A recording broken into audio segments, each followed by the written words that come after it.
துணைவேந்தர் ஜெகநாதன் மீதான வழக்கை ரத்து செய்ய மறுப்பு தெரிவிக்கப்பட்டிருக்கிறது. சேலம் பெரியார் பல்கலைக்கழக துணைவேந்தர் ஜெகநாதன் மீதான வழக்கை ரத்து செய்ய நீதிமன்றம் மறுத்திருக்கிறது.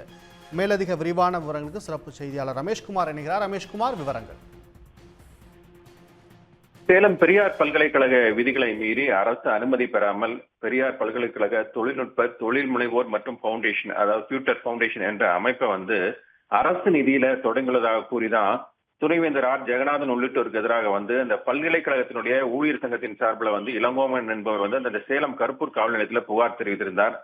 இந்த அமைப்பு குறித்து கேள்வி எழுப்பிய தன்னை சாதி பெயரை குறிப்பிட்டு பேசியதாகவும் அந்த புகாரில் குற்றம் சாட்டியிருந்தார்.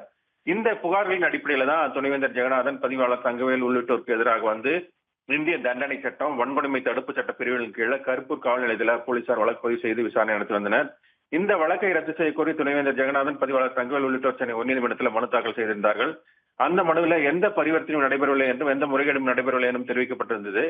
இந்த மனுக்களை நீதிபதி இளந்தரையன் விசாரணைக்கு வந்தபோது காவல்துறை தரப்புல ஆஜரான கூடுதல் குற்றவியல் வழக்கறிஞர் ராஜ்திலக் ஆஜராகி வழக்கை ரத்து செய்யக்கூடாது என்றும் இதற்குரிய ஆதாரங்கள் உள்ளதாகவும் விசாரணை நடைபெற்று வருவதாகவும் என்று அவர் வாதங்களை முன்வைத்தார்.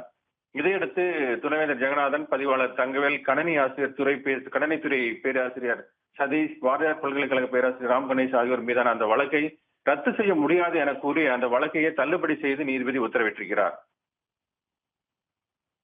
விவரங்களுக்கு நன்றி ரமேஷ்குமார்.